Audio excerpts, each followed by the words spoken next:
Welcome to Continuum Drag, the podcast recording a bonus episode for charity. I'm Luke, here with my co-host Jordan. What's real, Ryan? Ryan is the guy who made the donation, Jordan, if you remember, that's how we do that. Yeah.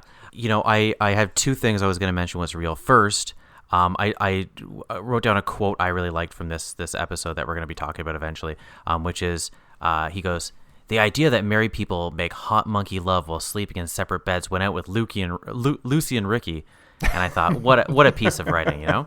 But the second thing I want to mention real quick is, if you notice, I'm wearing my Forever Night vest in honor of not only doing Forever Night, but also because our guest here, Don, was the nicest person to give me this vest not too long ago because he worked on the show. That's right. Don, welcome to the podcast. Thanks for coming on. It's so exciting to have someone who worked on the show join us. Thank you. So it was obviously a while ago that Forever Night was on television, but when did you work on it? Were you? I think Jordan had mentioned you maybe were in the second and third season kind of time. When were you working on Forever Night? I think so. It's kind of blurry, but it probably would have been somewhere around between 1993 and 1995 in parts. Because at that time I had gotten work on that show, and right around 1994 was when I was offered membership into a union. So it was right around that time, and then probably into 95. So parts of probably 3 seasons. So was this one of the first shows you worked on then? It was probably my 3rd show. Oh, wow. Yeah, so you were still new. It was still all magical. I was a baby, you know, and just seeing all the actors and how they did things, because I had done some sort of non-union stuff. And then I got a call from a friend who said, you know, would you be interested in working on Forever Night? And I said, what's that? And he said, well, I'm leaving the show. And I said, well, why are you leaving? And he said, because they shoot at nights.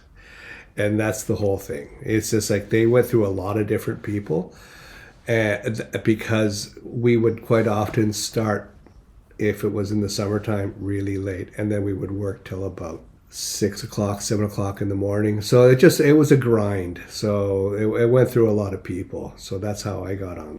Oh, wow. But yeah. You managed to stick it out for 2 seasons? Well, parts of 2 seasons and stuff like that. Yeah. It was good. And what department were you working in? How were you involved in it? I was in the transport department. So we did a lot of, we were picking up actors and stuff like that. It's something that I still do today. I'm a transport coordinator on a show called Devil in Disguise right now. You don't have to name names or anything, but were the actors nice to you? Oh, they generally are, right? The ones that I remember was like, what was his name?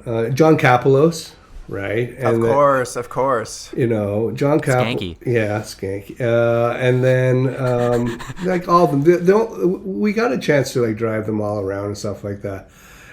But the only person who was, I believe, who always drove himself around was Garrett Wynn Davies.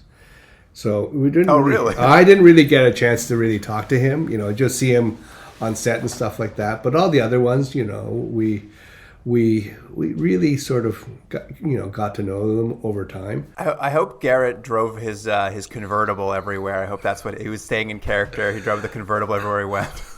Well, yeah, I guess so. But not. I mean, like, I don't have a lot of like memories of him. Oddly enough, right? It's a lot with John Kapelos, and the detective. You know, the woman, the Japanese. What's her name? Yes. Natsuko or something like that. Yeah, the captain in that season. Captain. Yeah. So when you're working on Forever Night, obviously all nights, which is always rough to shoot, but anything stand out from you from the production? Any adventures you had while you were working on it? Well, I was telling Jordan before that, I did a lot of second unit stuff, and then one of the things that we did, there were two. It's kind of blending together, but it's just like there was one time when we were doing some Civil War thing, and I was telling Jordan about the Civil War thing, and they were setting up the shot with horses and explosions and stuff like that, and it took forever to just set it up because it's quite complicated. And I was in the trailer talking to an AD, and then we could hear over the walkie-talkie with the instructions, and they were getting ready to roll, and the AD said, when you're ready to shoot, let us know so we can come out and watch it, right? So we're in there and we're doing what we were doing, and then we hear all these explosions, right? And we're just going, damn, did you hear them say, rolling or anything like that? And it's like, no. And there was a beat or two when a voice came over the walkie, and it was like the first AD saying, who called rolling? And there was silence, right? Because then it was just like nobody. So someone had basically set off the explosions and everything else. And the guy, wow. yeah. So it was like something right out of, like the party, right? It's just like the guy just comes off and, and it was like one of those things where the special effects people just said that, there was silence. They knew they were wrong. They just said that, it would take them 20 minutes to repack. Right. Yeah. So so there's all that kind of stuff, right? I was also saying to Jordan, there was another time. I don't know if you saw the episode. There was a car that they launched off of the Gardner. I don't know if you ever saw that episode or not, but I couldn't even tell you what episode it was because it was a big deal. I don't know if you are aware that the Gardner at one time was in the East End, stretched all the way to Leslie, and that's where it ended, right? Well, for listeners, the Gardner is like a huge expressway in Toronto that's elevated, and it runs across most of the southern half of the city. And I've never seen it back in that time period, but I do know it extended a lot further than it currently does today. Yeah. You see it in a lot of films, though. Yeah, and it was the gag on that one was they were going to have a K car, launch off the back of it, and it was a big thing. It was like City Pulse was there, and there were a lot of people gathered, I guess on the road. They had blocked it all off and everything. There were fire engines there. There had to have been, I would say, 4 or 5 camera positions with cranes. Because, oh, wow. Yeah, and I remember because I was helping out on the Gardner, and it took a long time to set up, and the K car was operated remotely, but not remotely. I guess they had sort of set up there, and the guy who had this mechanism to basically make it a driverless car, his name was Chicken Man. That was his nickname, Chicken Man. And that's an amazing nickname. Yeah, and he had this thing, and it may as well have been like, sticking a piece of wood on the accelerator to get to go a certain speed, right? Because that's essentially what happened. Because when they got ready to roll, this car, they had built a ramp at the end of it, at the end of the Gardner there. And this car basically essentially went in a straight line, hit the ramp, and then it was supposed to like go up, and like any kind of ramp jump, there were explosions underneath as well, right? Right. So I'll never forget, because I was up top and I could hear them over the walkie saying, "Well, how far is this car going to travel?" You're asking a bunch of people, who probably didn't do really well in high school, okay, to ask them to do math, right? They're asking them to do math, and I'll never forget. By the way, Don, that's the nicest way of saying that. Thank you. But anyway, it was just like, so basically what happened was they made this calculation. They set up the camera position, right? And there was a camera position that was on the ground. There was one of those crash boxes. I'll never forget. I saw this thing go and launch, and I had gone down to the ground, to the road. And I saw this thing hit the ramp, the explosion, and what was supposed to travel, they thought 75 feet, right? Actually double. And I'll never forget hearing. Oh my God! Hearing the first AD scream, "Run!" Right? Run! Yeah, I'm serious. And what happened was, because it went double the distance, it just screwed up all the shots. So when it landed basically 90 degrees. It just kind of landed, went plop. Nothing happened, and then it just fell on its hood, right? And and then the line producer started running around asking people who were videotaping it, it's confiscating video, right? And asking, confiscating video and asking the camera operators, did you get it? Did you get it? And every camera operator, because I had a walkie, was saying, I only got a piece of it. So three, 4, or 5 cameras, they got pieces of the car going through the screen, but they didn't have enough. So it was... Yeah, they weren't set up for the right frame. They weren't set up, right? So after that, they thought maybe they can do some kind of composite or something like that. But it didn't quite work out, or it did. I never saw the episode. But I just remember, though, at the studio, they brought in a crane, and they got a K car similar or the same K car, and they lifted the K car up, with the crane. Right. And they dropped it to simulate, the crashes. Just to get the landing of the crash. Yeah. It's an interesting point, Don, because you're mentioning, this big stunt, and obviously it's an expensive thing. It takes a lot of time. How I mean, comparison, obviously you've been working, it's been 30 years since then. Yeah. You can't tell, though, Don. But how is that in comparison to like shows now? Like, obviously, this was a time period where a lot was filming, specifically in Toronto, but it was kind of lower budget thing, that's right? Like, was this kind of in that realm? Like, this, it wasn't really a big show. It was, if I recall, it was Sony TriStar, right? So it had money, but not as much money as you would think, in my opinion. Right. It didn't have vampire money. And no, it didn't. But they had money to do stunts and all that. And if you shoot at night, you need a lot. You're shooting. There's a lot of lights involved, right? So it does get expensive. And a lot of the stunt stuff, all the driving stuff, that's at night.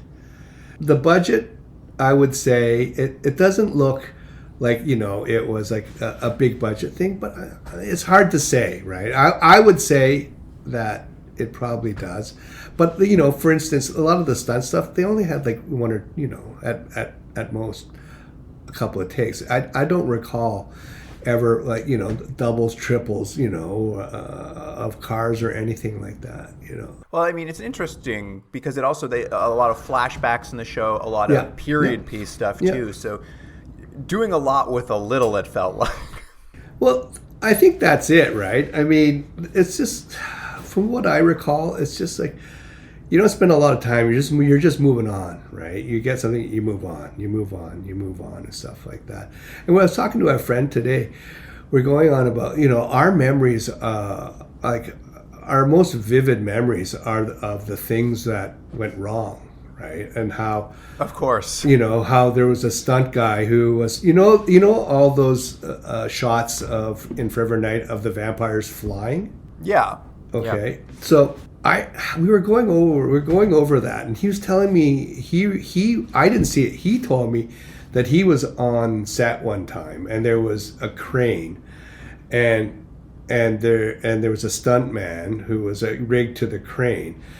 And the crane the operator. It was late. He didn't really know what he was doing, but the stunt guy was supposed to be lifted up, right? And then there's, and they have to sort of simulate him kind of moving. And my friend was telling me that on that day, like today, it was very gusty, right? It's like the wind was gusting and everything like that. And oh no. Yeah, and he was saying how, so the operator, a young guy, was trying to, gauge, okay, if I do this, I have to take into account the wind and all that kind of stuff. So he was saying to me, he watched it, and the crane yanked the stuntman up, and he tried to account for the wind, but the wind stopped, right? So then what happened was the stuntman became like a wrecking ball, and what he recalls is the stunt guy bouncing off the side of a building like 2 or 3 times. And then, my God. And then he, they let him down, and then, he's kind of wobbly, but he just kept like a stuntman who was just saying, I'm okay. But he looked concussed. That's what, my friend Glenn was saying like that. And then you have the producer running around going, did you guys get it? That's exactly it. Did you get it, right? That's it. That's exactly. I mean, it always ends up on a blooper reel, right? But, all that kind of stuff happens. It happens all the time, right? Now, I mean, obviously you were working on it. Did you watch it when it was airing, or I'm not sure if you watch shows you've worked on? Did you know anyone who watched it? Well, like, you're working on a sort of big Canadian production. I think I would have watched 1 or 2 episodes of it. I was familiar with it. Well, we were talking earlier, Don, just before we started recording. We were saying like this show, for all intents purposes, was a popular show and had a very strong fan base, right? I mean, it did 70 episodes. It did 70 episodes, and it had a really big fan base. And I remember the last season, right? The last episode, there was a contest, right? And it was a silent auction, and whoever won the auction was allowed to come to set and have lunch with the actors and, watch filming and stuff like that for a day. And this person came in from the States, and I'll never forget, we were just sort of sitting there and she had a little video camera, and she went over to various crew members, and she came over to us at lunch and said, oh, what do you guys do? And we told her, oh, we're in transport. And she goes, oh, really cool, and stuff like that. And then, she sat down, had lunch with us, and then we started asking her, what do you do? You're a big fan, thank you for, contributing to this charity, this and that.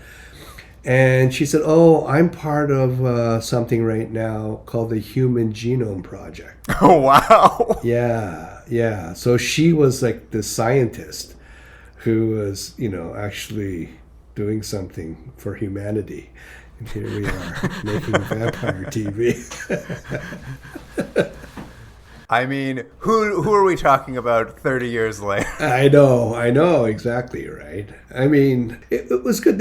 Everyone who was involved in it really believed in it, and that was I think that's why it was successful, because they really cared, right? I mean, the writer, the creators, and all that, they cared about the show, and so did the actors, right? And I think, because of that, it was successful. I mean, I think it shows with the fan base, and watching it now, we've seen a number of episodes of it. It does feel like a show that's coherent, that people are putting their love into. And I mean, if you're shooting all nights for 20 plus episodes a season, you must love what you're doing, because that's as you said, a grueling schedule. Sometimes you feel like you're not making television, you're making sausage, right? It's just like, you're just put through the meat grinder, and it's hard, right? It's really, really hard. And it was different in the 90s. It was different. It's just like, there's I don't know.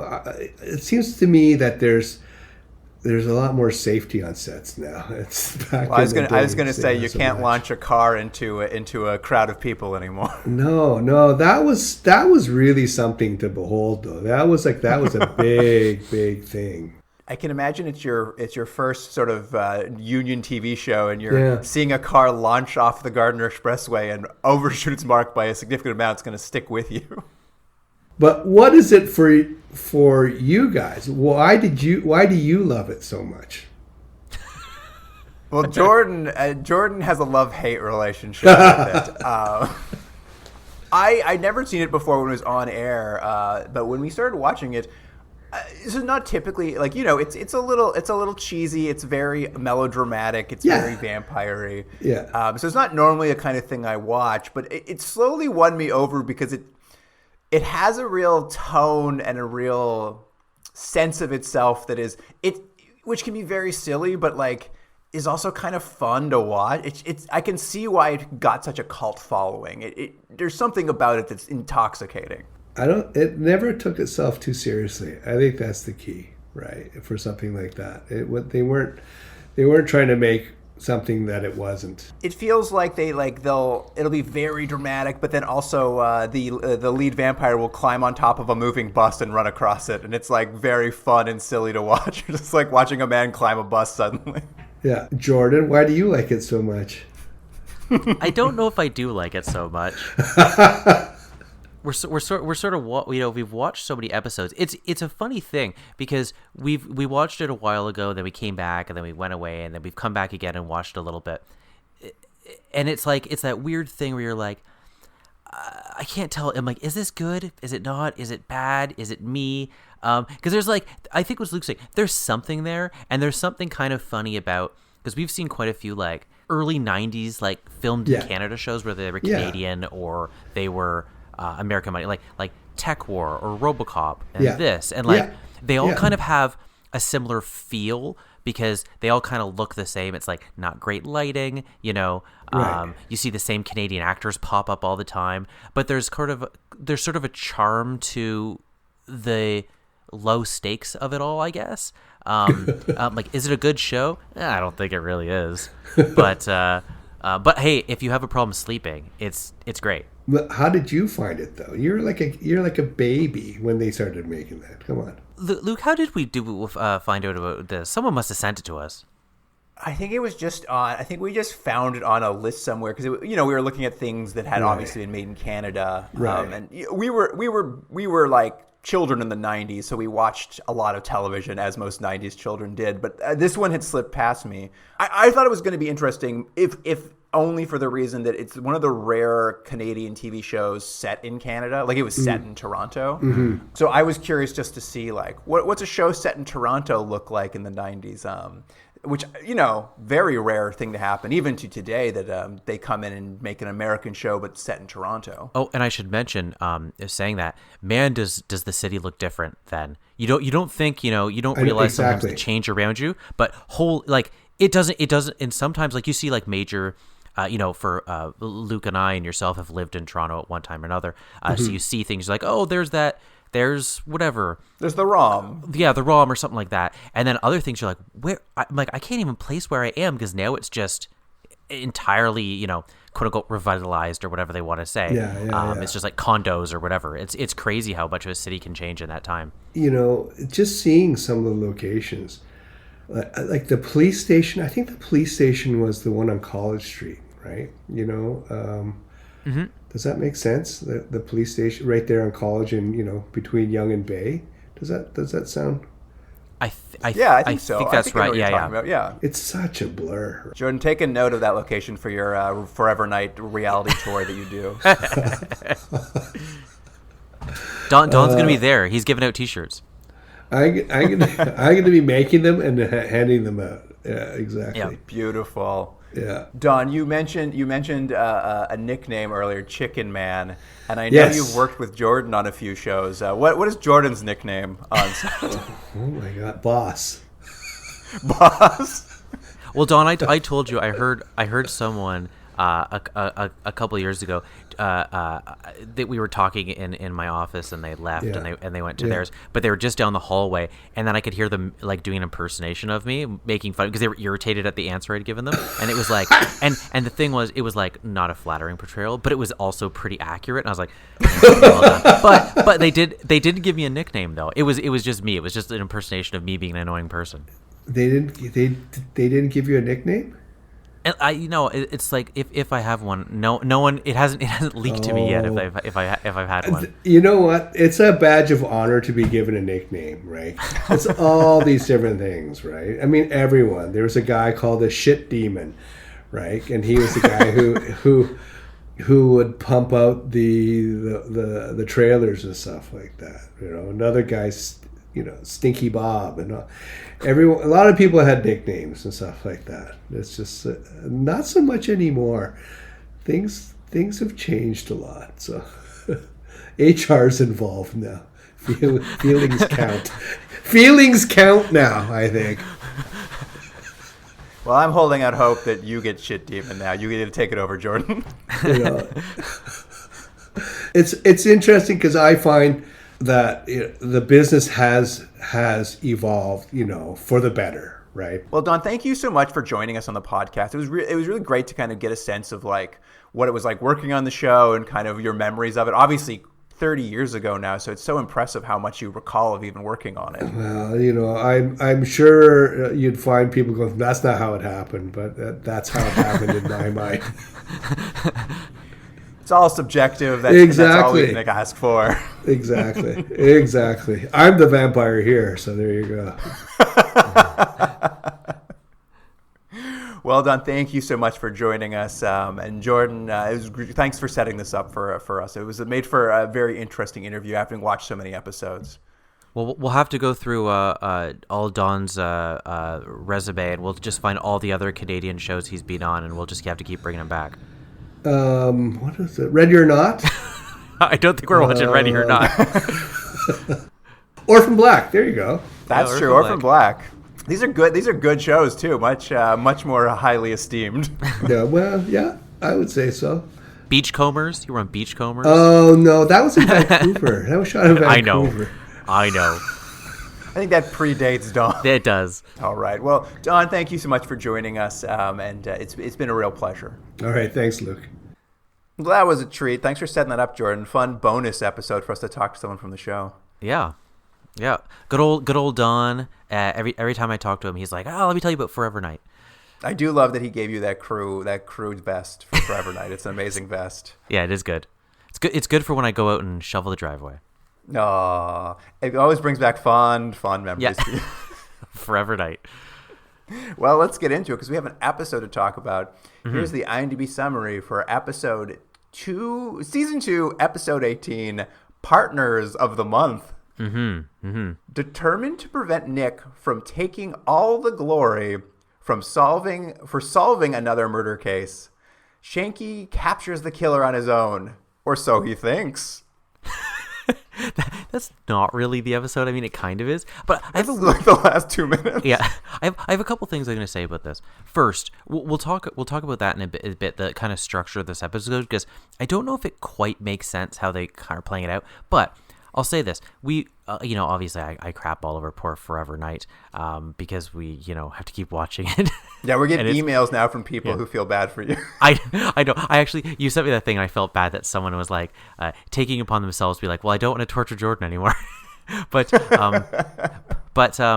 this, I'll say, this wasn't the worst episode. It had a lot more of the things that I kind of think play to their strengths. Like it was less moping and more like kind of fun adventure. Now, how fun the adventure is but it was much less of like him sitting by himself going like, I'm pensive, I'm a vampire, which is the worst. A little peek behind the scenes here too. There was some miscommunication over which episode we're going to watch, so I watched 2 of them. And if you enjoyed this one, you would have liked the other one I watched even more. Oh, is that right? Well, the one I watched was a fake series like Cops, but the TV crew was following the Skanky and Nick around. It was a pretty fun time. Oh, that's fun. Maybe we'll watch it someday. Maybe there'll be another bonus episode. Anyway, this one opens very sexy. Yeah, and Luke, we watched something else that had this exact same opening, didn't we? I think you're thinking of the opening to an episode of Alien Nation where a woman was getting dressed seductively. That's right. No, man, I'm glad you have a good memory because I do not. Obviously, if anyone has ever listened, so there's a lady getting dressed and she's getting into like sexy clothing, and she goes out to see her, as we're going to learn, her husband, and she's sort of trying to seduce him. You get the idea very early on that he's at best distracted. Like, he's very focused on his work. He's on his very early 90s computer. He's plugging away. His home computer, man. It was amazing. Yeah, he's working away real hard, and she's sort of in the doorway, being all demure, and she's sort of leaning, and he's like, a couple more minutes. Obviously, it's been quite a long time. She's been waiting for him, and she's like, can you even, like, look at me? Like, look what I've done for you. I've put this outfit on. And he's like, yeah, I need a couple more minutes. And it's more that he's distracted. He almost seems like manic. Like he's so worried about what he's working on. Dude, because what we find to learn is he's working on his last will and testament. Yes. But when his wife, who's dressed quite seductively, is like, just look at me, and he turns around, I laughed out loud because he turns around his chair, looks at her, and he just shrugs. He just gives like a shrug and then turns back. And I laughed out loud because I was like, I mean, it's just like such a funny reaction because I'm like, all right, a shrug. Like, that's the thing. Like, I will give the show credit. I think they're trying to set this up like, oh, there's trouble in their marriage, and we don't know how they're interacting with each other. But it is funny because you think he'd at least be like, oh, yeah. There's that. Either he's very turned on, he's very excited, or he sees the effort she's gone to, and he feels bad that he can't stop what he's doing. One of those would be a normal human reaction. But you're right. He looks at him and just goes. I made me laugh. It was such a funny thing. Anyway, we cut to sometime later. The husband now has a bullet in his head, and that's the end of the cold open. You're like, uh-oh, something went wrong. He's dead and bleeding, and I did really love that the bullet hole in his head, and probably accurate, is the smallest hole I've ever seen from a bullet shot in a TV episode. That's true. It's actually more accurate. Usually you expect in modern prestige TV, the back of his head has exploded. Yeah. Anyways, the point is, he's dead. Who done it? And Nick and Shanky are on their case to solve that. There's a suicide note when they get to the crime scene. It was printed off on his home computer's printer. Pretty advanced, this guy. I know. And don't they say, though, the suicide note was auto-generated? Don't they say that? I think they say it was unsigned. Oh, I thought they said it was auto-generated, and I was like, what does that mean? Is that like early AI? So it was unsigned. It was what was interesting about it was like it was printed off his computer, but he didn't sign it. So is it true? And the bullet hole also seems to be a pretty unusual for a suicide. They're like, this is the coroner, whose name I'm going to forget off the top of my head here. She's there saying it's an unusual bullet hole for a suicide. Natalie, thank you. And the wife explains that it appears to have been done by her gun, which she usually keeps in her nightstand. Her husband had bought it for her. And Shanky's just like, I couldn't help but notice that you also sleep in a different room than your husband. Seems like you have a bad marriage.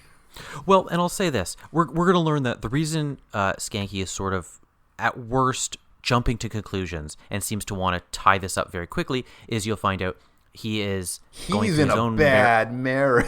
He's in a bad marriage. He's going through issues, and he's letting that affect the way he sees cases. However, I will say this. All the evidence we do get... I know what you're going to say. What? What am I going to say?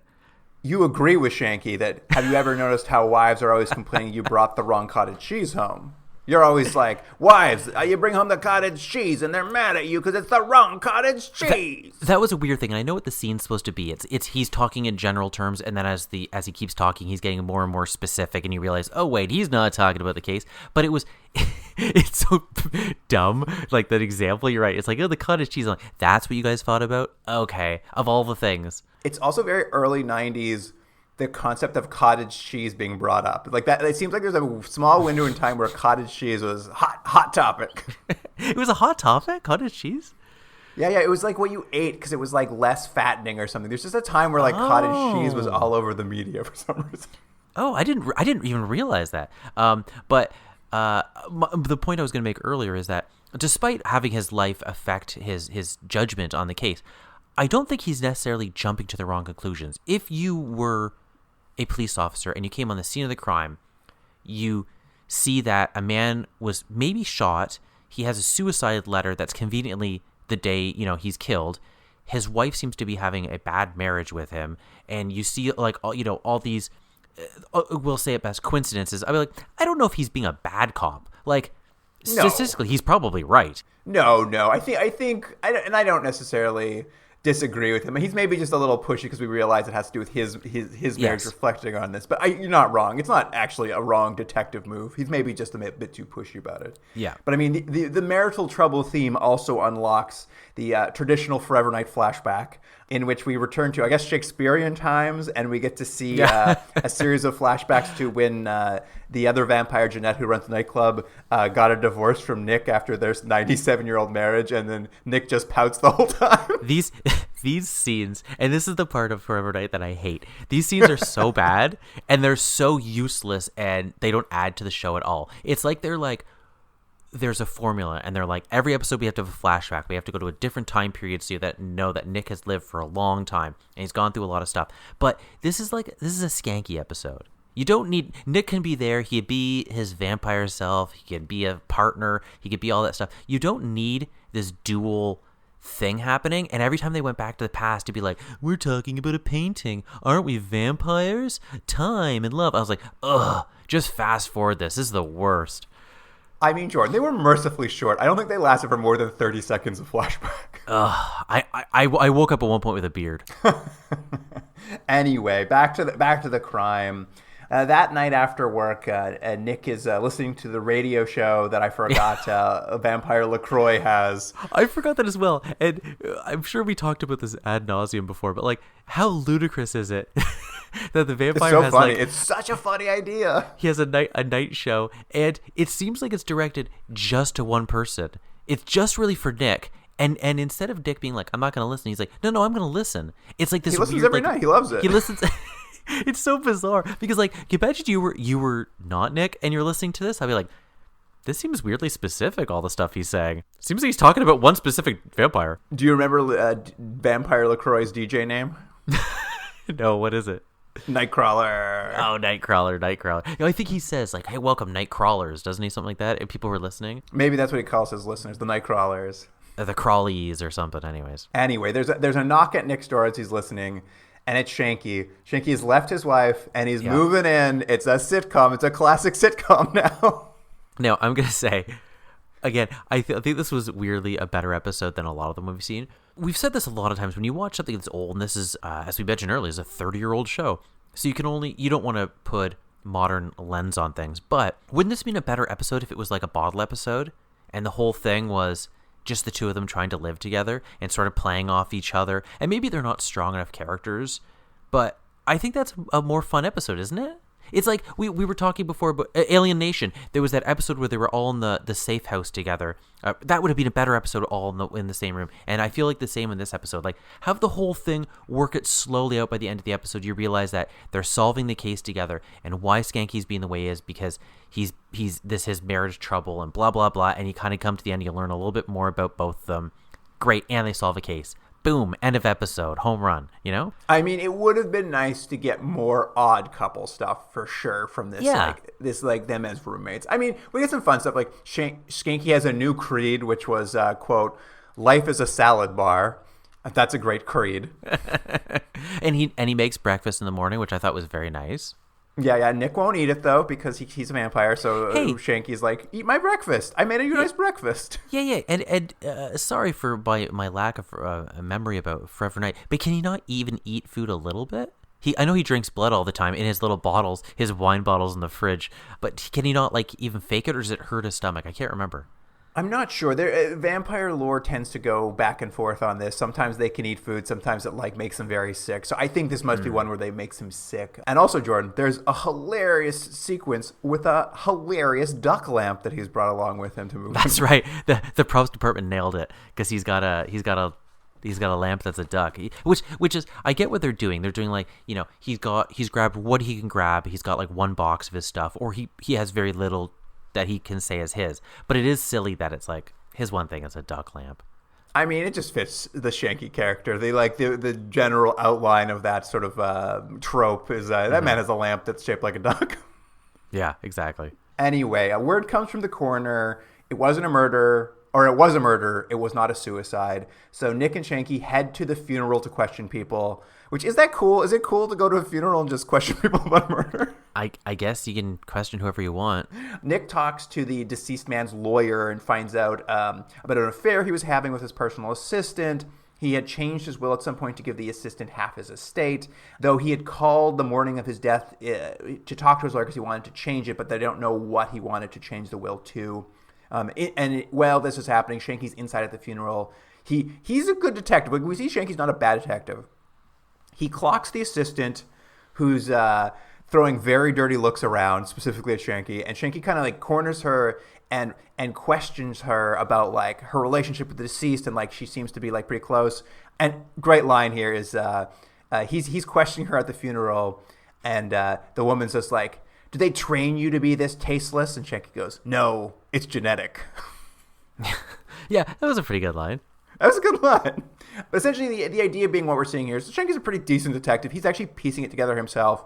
Nick is also just finding out the information just via another avenue, essentially. And her name, by the way, she's Julia Winwood is the assistant. Julia Winwood. Oh, good name. Yeah. Good name. Yeah. And as they're driving back to the police station, of course, they're talking about the case. And Shanky's a bit annoyed. And he starts mapping his marriage problems onto his partnership now. So we have now like a fourth failed marriage happening in that he feels he's underappreciated. He thinks that Nick steals the glory for the work he does, and that they're never going to earn the Partners of the Month plaque, which he so desperately wants. Well, so here's a couple things. The first thing, this Partners of the Month thing, is this a thing? Is this what police have? They get a plaque for every month they do this?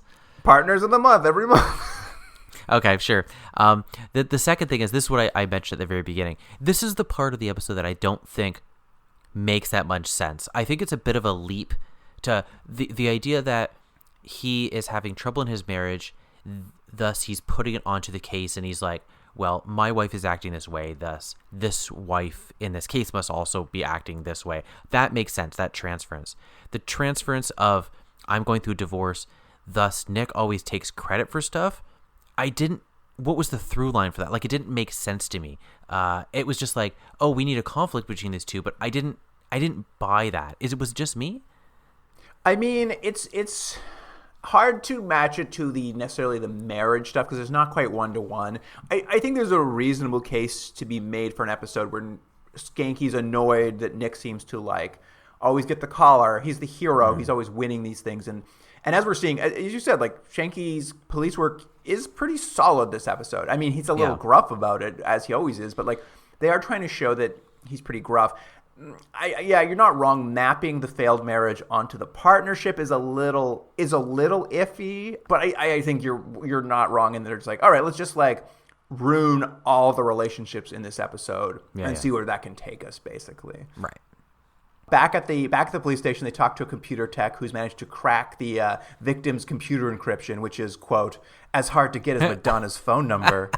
It wasn't that. He said it's password protected, like Madonna's home phone number. I was like, the home phone number is password protected. That's why I wrote it down. I knew you were gonna note it too. It was such a weird line. It just like stuck out.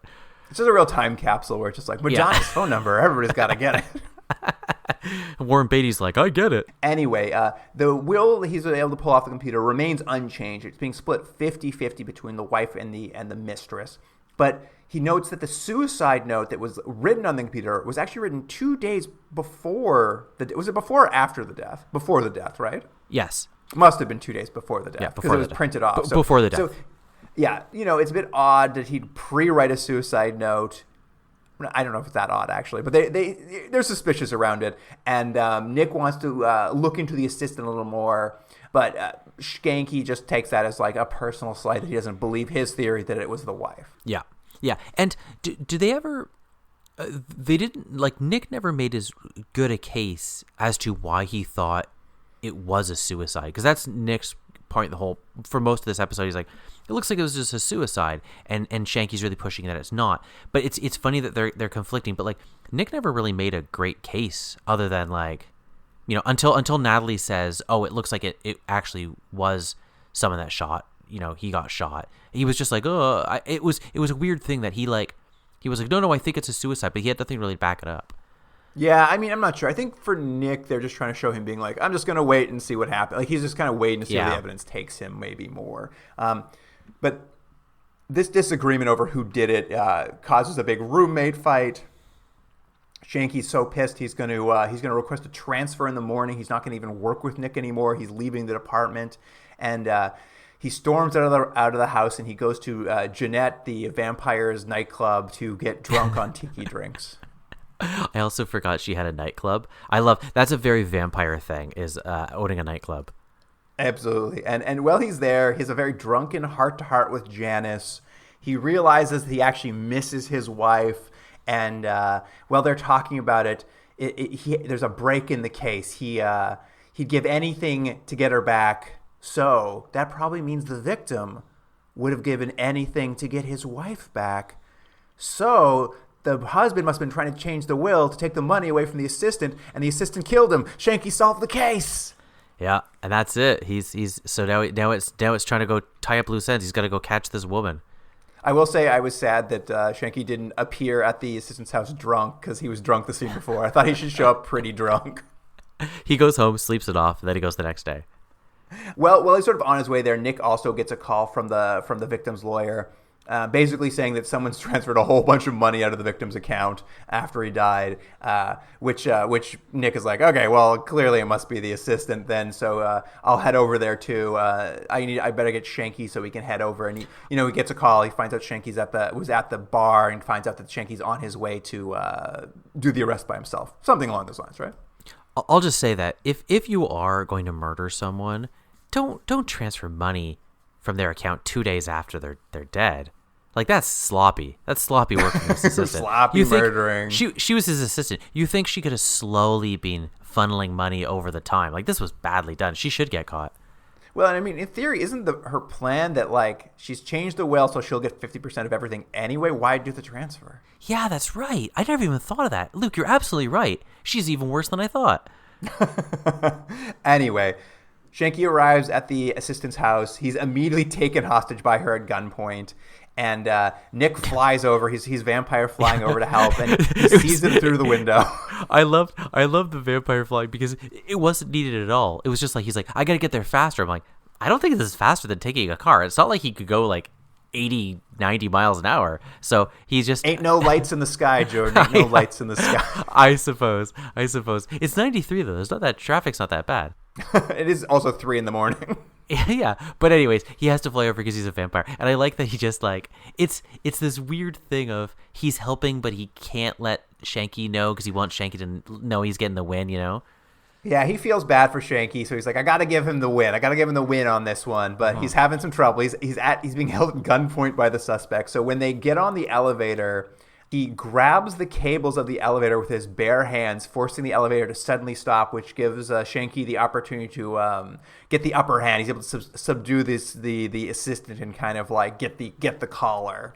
Yeah, that's right. So and then he gets to, like, Nick shows up, sort of like you'd assume like Clark Kent shows up after Superman's already saved the day, and it's like Nick's like Shanky's like, oh, nice to show up a little late. I already solved the case. He gets to be really puff his chest up, and Nick's like, I guess I'm just a dope. And you're like, where, what partners? Yeah. Anyway, cut to Shanky. He's giving a speech to a very bored office as they receive the Partners of the Month plaque. Yeah. With of course Shanky's name misspelt on it for a comic effect. Oh, I didn't even notice that. Well, he says it at the end. He's like, my name's spelt wrong. Oh. No, because more importantly, they're like, they make up, they're friends again, and then Nick's like, go back to his, mopey self. I'm like, oh no, here we go. Well, Shanky gets back with his wife too. He gets that. That's right. Shanky gets back with his wife, but then Nick's like, realizes this would be the whole plot line of like them having their like vampire divorce like 70 years ago or whatever. In the flashbacks, yeah. They so how many years ago? I don't know. How long do you think Shakespeare was alive ago? Sorry. I know. I realized after I said it, I was like 70, 90 years ago. I'm like, when Shakespeare wrote in the 1920s. Anyways, they have this fight over this painting. It's sort of like, they're divorced and who gets what. Yeah, and Nick kept it because he was being petty. He's like, I'm keeping this portrait of you. Yeah, and so he apologizes to her by giving it back to her. Then they make out. And I was like, and my note was, what are they together? Who cares? That was my note. And that's the episode. He they have a little adventure of a partnership adventure. Not the worst episode of the show. Would you agree with me or would you disagree? Because I think you like the sort of like mopey vampire stuff. You like that a little bit more than I do, right? I mean, I find it enjoyable. Like it's funny and silly to me too. So I thought this was a good episode. Yeah, I was like, this is a fun episode of Forever Knight. This was a better episode. This was like, it's not that I want to keep watching them, but I feel a little bad about how, like, I was getting really down on this show because it was just, they were so bad. And they were just, every episode was just him sitting around, like, looking at his bottles of blood and being like, boo-hoo-hoo. And I'm like, I can't watch another episode of this. But then I'm like, oh, they're just going solving cases. Okay, one's a vampire. It's funny because I was watching this week, as one does. I was just flipping around TV, and I came across. How old are you? You have a TV you can flip through? It does. It's a long story.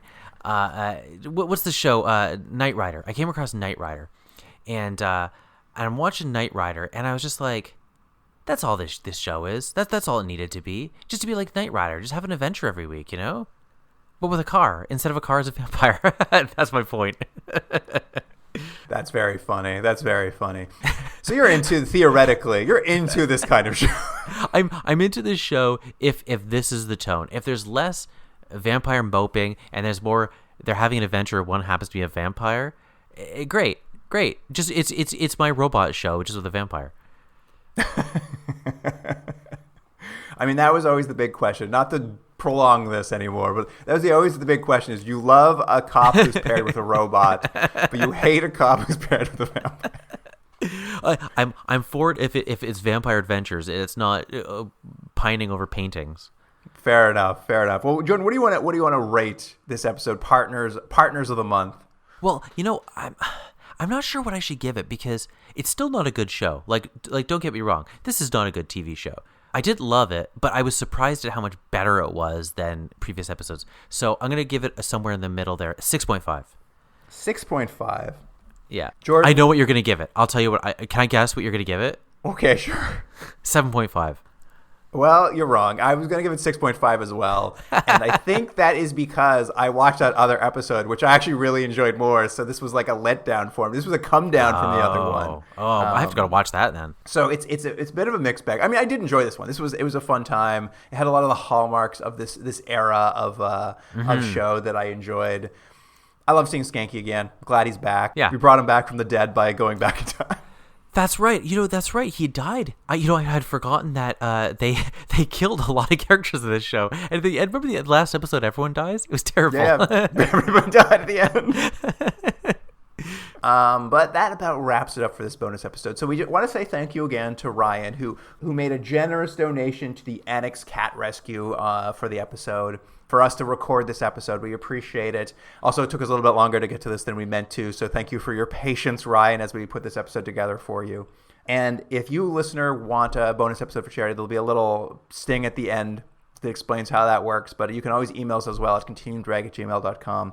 And you can find clips from this Forever Knight episode. We'll have them on Instagram, Facebook, Blue Sky, and TikTok. So you can find us there at Continuum Dregs. The handle, I think, on most of those sites anyway. Blue Sky. Still don't know what it is. And that wraps it up. So, Jordan, I hope we get Partners of the Month this month. Oh, that'd be nice, wouldn't it? And whose name would be misspelled? It'd be me, probably. It would just be a B or something. Bellick. Yeah. I'm like, Luke. All right, listener, thanks so much. And Ryan, special thank you to you for this bonus episode. Bye, everybody. Can't get enough Continuum Drag? Commission a bonus episode for charity. Want us to watch an episode we missed after using the escape pod or during a best of run? No problem. Is there an episode of a series we've never watched or a TV movie you want us to cover? You got it.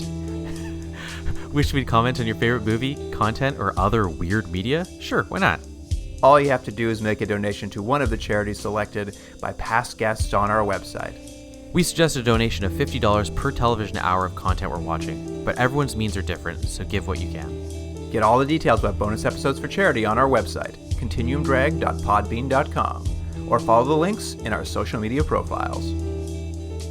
Continuum Drag is recorded in Ontario, Canada, and Seoul, South Korea. Theme music by James Rick Seidler. Produced by Jordan Dullock and Luke Black. Special thanks to Aaron Hughes.